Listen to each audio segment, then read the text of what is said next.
Today, the Springboks had their first press conference of the year that broke down basically the entire year, what's coming up, the big plan, the alignment camps, and I was lucky enough to go and attend it today in Cape Town. Now, at the press conference, it was basically Rassie, Rasmus and the other coaches breaking down the year and what's to come. There's a lot of very, very exciting things. A lot of the journalists were asking about the 83, 84 man squad and sort of what Rassie Rasmus's plans are for this year in terms of the Springboks, in terms of win rate, in terms of rotation of the squad. So there was a lot of information that was sort of given out in the 60 to 90 minutes that the press conference was going on.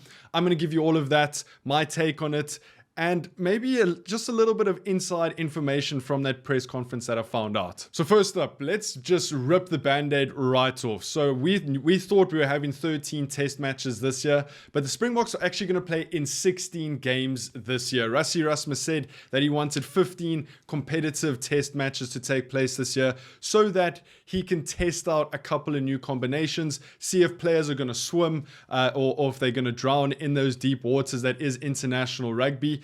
And then adding on to those 15 test matches is a test match against the Barbarians on the 28th of June. We're working on 2 additional tests, and then we will play the Barbarians prior to the opening of the July window on the Saturday the 28th of June.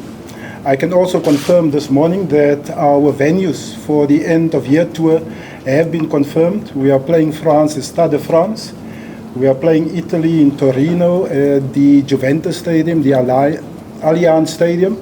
And then we play Ireland in Dublin, the Aviva Stadium. So there'll be 16 total matches that the Springboks are going to be playing in this year. The other 2, they're still busy working out. I'm pretty sure it'll be towards the beginning of the year rather than the end. Maybe one sort of in October as well. So it's going to be interesting to see whether it's against the tier 1 or tier 2 nations. Are we going to see another All Blacks test? Will we play someone like a Spain or another test against Georgia or something like that? So it's going to be interesting. I think what Rassie Rasmus wants to do is pick slightly easier sides. Maybe it is a tier 2 nation against a Portugal or Romania, just to give some guys opportunities, because a lot of the questions today in the press conference did revolve around the player selection, how many players they are, the age in squad, and how sort of that rotation is going to work leading into that 2027 Rugby World Cup. Adding on to that, Rassie Rasmus believes that this is one of the most difficult years in Springbok rugby given the fixtures. Right, we've got 2 fixtures away to New Zealand. We're coming up against France and Ireland away from home. And just having that many matches means that there's going to have to be some rotation. So Rassie said that this is potentially a more difficult year than 2022. And I think that's exactly what the Springboks need, because we need those difficult oppositions to play against so that we can test out guys and see if they swim or float in the deep end of international rugby. So that Barbarians test match on the 28th, yes, while it is going to be fun, I do think it gives the Springboks a good opportunity to test out a couple of players in that Barbarians game and then into the 2 Italy games and Georgia games. So I think those first sort of 4 test matches will be experimentation, see if guys can perform at that level and testing out combinations. I mean, that was also a lot of the conversation today is who is going to play with who, because you got by the time 2027 Rugby World Cup rolls around, there's going to be about 15 guys that are 35 years or older. So those younger guys are going to have to come in and sort of take the reins over from the Springbok, from those sort of older guys. I'm talking about the Damien de Lendes, I'm talking about the Bongi Munambes,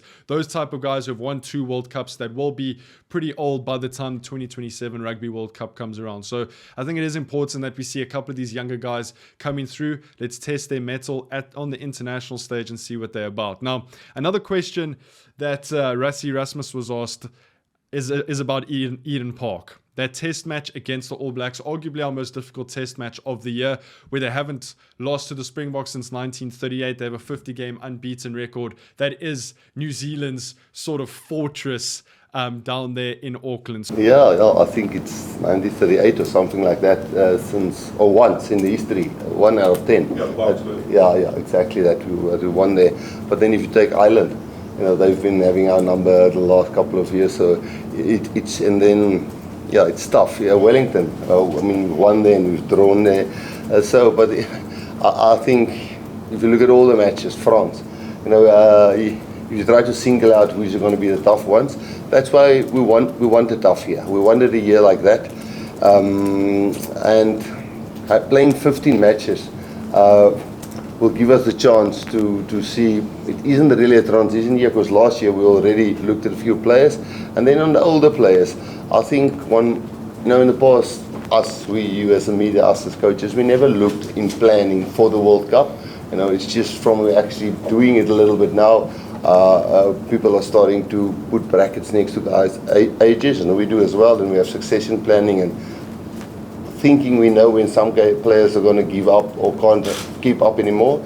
But then again, you can't plan a guy's career just around the World Cup, because if he's still good enough and he's still number 1, 2, 3 in that position, but he might retire in 2026, it will be very unfair now not to pick him anymore just because he ends in 2026. So it's a bit of both. And I think if you look at that squad depth or that chart or succession planning, I think there's a nice spread of older guys. You want to put them in the red column, and amber guys between 25 and 30, and then younger guys 25 and 20. I think there's a nice spread out of the 84 in total. Because there's 3 players that won't play for us this year: is Ulrich and Kitchi, that's done, and Trevor. All the other players who is in that groups, if they don't get another injuries, will probably not all of them get game time, but will be available to be selected. So Rassie, while he didn't give too much away and he kind of deflected it a little bit, you could see in his eyes that he knows that that's a big test match. I should have actually asked him at the press conference if he is going to send over a team early for that New Zealand tour, because we play Australia, then in 2 weeks we play that Eden Park test match. So I actually should have asked him if he's thinking to sort of send a squad over there early, let the other squad play against Australia so that the majority of the side is fresh for that Eden Park test. But I mean, Rassie Erasmus knows the magnitude of this year. He knows who we're playing against a very good All Black side away from home, a very good French and Irish side. And he kind of said that, yes, we have this massive rivalry against New Zealand, but it almost seemed like his bigger focus was Ireland, just because they've sort of been able to pip us the last couple of games that we've played against them. People are also asking, is this a transitional year? And while Rassie Erasmus says yes, and he thinks it is a transitional year, he says that their number 1 goal is still to win. And I think that's important, because if the Springboks don't win, then the South African supporters are very emotional, right? So they'll get onto the back of the Springboks, and there will be a lot of questions to be answered. So while, yes, this is a transitional year for the Springboks and we are going to test things out, Rassie Erasmus' number 1 priority is still to win games and win them properly. He wants to be at that 80 to 90% like he was last year. I mean, we won 11 out of 13 test matches last year. We played 50 different players. The 2 games we lost were by 1 point. So the margins are small, but Rassie Erasmus is expecting big things from the Springboks this year. And I think us as fans should also expect that, yes, there are going to be guys that have terrible games because they've been thrown into the deep end. So I think as South African fans, we do need to be patient. The goal is to build to that 2027 Rugby World Cup. And while I still think we should be winning 13 out of 16 games, maybe even more, that's a lot to sort of put on a team and a coach like Rassie Erasmus, especially as we haven't necessarily been that good between World Cups. But Rassie Erasmus wants to right those wrongs, keep that 80 to 90% win rate, transition players. We might even see more than 50 players play for the Springboks this year. I think that's how seriously the Springbok, Rassie Erasmus and the Springbok coaches are taking this year to really build out that depth of the Springbok side. We do have a really tough season. You can just go and look at our draw. It's I think 2022 was really tough. But now having 15 matches, I would think it's only the second time in history that we've played 15. I think in 2007 there were 17 matches. So yeah, it will be first time in a long time, and I think we need that, because we still want to filter and sift some players and give a lot of players opportunity whilst winning. Because I know I will not be sitting here if we just chop and change and we don't win. Because our country is proud and we want to win. But yes, it does have an eye on the future. Rotating players at the correct times, we hope in our planning. Then the squad that we put together, we really are looking for all options and all positions to make sure that hopefully when the World Cup draws at the end of this year, which is pretty important, that we are ranked well, because the World Cup pools are a little bit different.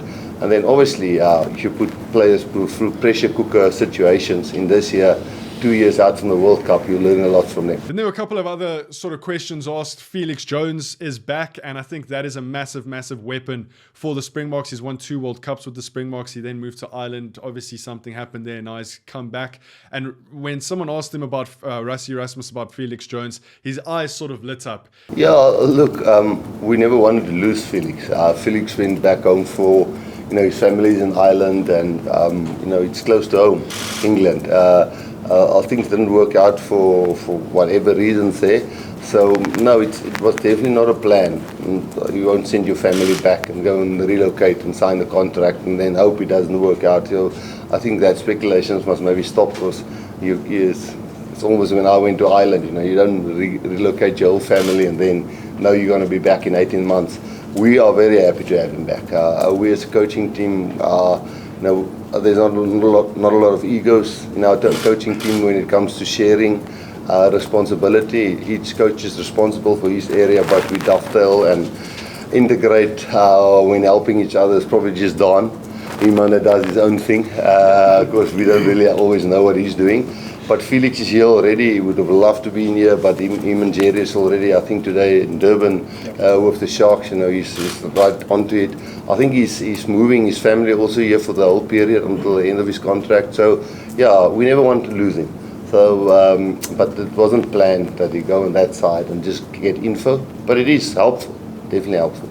He understands what a weapon Felix Jones is, and he said that his work ethic is sort of infectious, and it infects the whole Springbok coaching system. He's a workaholic, is the words Rassie Erasmus used, and I think that's key, because while yes, we have won 2 World Cups in a row, it is good to know that these coaches are still putting in as much effort as they can. They're putting in all the work behind the scenes to make sure that we can be the first team to win 3 World Cups in a row. So having Felix Jones back is a massive, massive plus. You've also got oaks like Jaco Paper, Dwayne Vermeulen spoke today, Sticks spoke today. So there's a massive, massive coaching team behind the Springboks now, and each one of them, as Rassie Erasmus pointed out, have different responsibilities, but as a whole, they all take responsibility for how the Springboks perform. So I think we've got extremely well-rounded coaching system with Felix Jones. We've got Tony Brown, Jaco Paper, Dwayne Vermeulen. It's almost like the Avengers of coaches have now assembled under Rassie Erasmus to sort of make history with the Springboks in 2027. There was also questions about Willie Leroux. Is he going to be getting his 100th cap? And Rassie Erasmus just came out and blatantly said that Fussy had such a good year last year that they just weren't able to give Willie Leroux his 100th cap. But he is hoping that they can get him to 100 caps this year. I think it is one of those things of he has done so much for South African rugby and deserves 100 test matches. But it's good to see that Rassie Erasmus is still giving players opportunities and game time on merit. If you perform, you will be selected for the Springbok side. So I think that's very good, and I think that's good for Willie Leroux as well. I mean, yes, you can be judged on your past, your 98 test matches, but you still have to put in the work. You still have to be one of the top guys to make that Springbok side, and I think that's a good message to all of the youngsters sort of coming through the Springbok system at the moment. The next big thing was the Springbok captaincy. Someone asked, is Siya Kolisi still going to be captain? Are they looking at more captaincy options outside Siya, outside Salman Murat? And Rassie, we love Rassie for this fact, is that he is very, very direct. He said that if Siya Kolisi is still the best player in his position, even if he's a little bit old, by the 2027 Rugby World Cup, he will be captain and he will be playing. So even Siya Kolisi isn't... it can't hide from the fact that you need to perform to wear that Springbok jersey. And I think all of these players know it, but it's nice that Rassie Erasmus sort of reiterates this to the public, to us fans, so that we don't sort of go into a match, a very, very important match with not a B side, but a couple of guys who maybe don't deserve their spots, but they're there because of their past. So it's good to know that every single game, they have to be fit. They have to be one of the best players in the position, even if you're a Siya Kolisi, even if you're a Willie Leroux, and that's very, very powerful. And adding on to the whole depth conversation, someone did ask about Deon Fourie and whether he's going to be playing, whether he's going to still be a part of it, or if he's just sort of a mentor within the Springboks at the moment. And Rassie said he's a guy that's in shape. He could probably play 2 or 3 test matches this year. And they're really trying to build out that hooker position, those third choice hookers. They named quite a few hookers. Bongi's obviously getting a little bit older. You got Malcolm Marx, who should still be around by the 2027 Rugby World Cup and hitting sort of the peak of his career. But then we need to find that third choice hooker. Jan-Hendrik Wessels, he spoke very, very highly of. Johan Grobler, Joseph Dweba. We're going to see if he's going to swim or sink this year. So it was a very, very comforting sort of press conference, right? People were very direct with their questions. Rassie was very direct with his answers. And I think that's what we need. We need the Springboks to be direct, to know that they are the biggest brand in the rugby world and to still keep pushing the boundaries, bringing in guys like Felix Jones, making sure that even the Willie Leroux's and Siya Kolisi's of the world are in top-notch shape if they are to make the Springbok side. So it's going to be a long season for the Springboks. They're going to be spending 137 days together.